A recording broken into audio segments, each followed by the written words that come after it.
जैसे ही मैं घर से भागी, 1.5-2 साल में मैं एक फिल्म स्टार थी, एक ड्रग एडिक्ट थी। मेरी ज़िंदगी में इतने सारे कांड चल रहे थे कि मैं ऐसे लोगों के हाथों में लग चुकी थी कि जहाँ से मुझे शायद मौत ही निकाल सकती थी।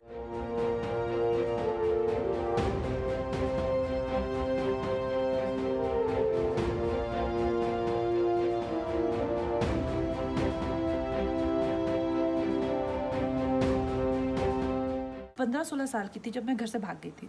मुझे ऐसा लगता था कि जैसे मैं हाथ उठाऊंगी और तारे तोड़ ले आऊंगी। मेरी माँ कहती है कि एक बार मैंने बारिश में नाचते हुए तुम्हें देखा, आधा घंटा तुम ऐसा लगा था जैसे आसमान को से कुछ खींचने की कोशिश कर रही हो।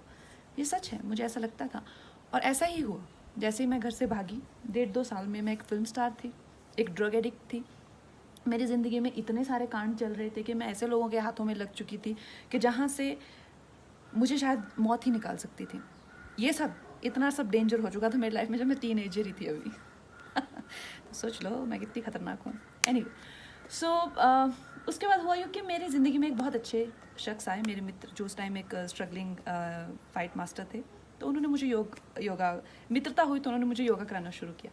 एक दिन उन्होंने कहा आंखें बंद करो। आंखें बंद की तो मैं रोना रोना रोना रोना रोना रोना रोना ही ना रुके। तो कहते यार बड़ी अजीब लड़की, आंखें ही नहीं बंद कर सकती, तो मेडिटेशन कैसे करेगी। तो उन्होंने मौका मिलते ही मुझे एक बुक दे दी, राजा योगा।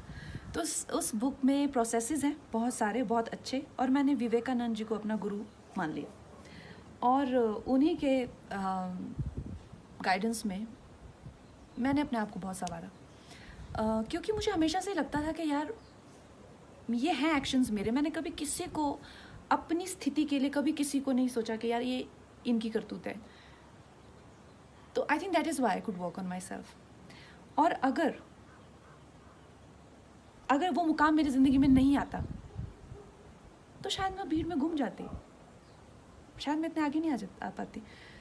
जो मैंने अपनी विल पावर को डेवलप किया है, अपनी इंटेलेक्ट को शार्प किया है, जो मैंने अपने टैलेंट को संवारा है, जिस तरह से मैंने अपनी ज़िंदगी को संवारा, अपनी इमोशनल हेल्थ को रखा हुआ है, जिस तरह से मैंने अपनी फैमिली हेल्थ को रखा हुआ है, अपने इन्वायरमेंट को रखा हुआ, ये तो मैं कर ही नहीं पाती। तो ना मुमकिन ही नहीं था मेरे लिए अगर मुझे स्पिरिचुअल गाइडेंस नहीं मिली होती, गुरुओं का आशीर्वाद नहीं मिला होता।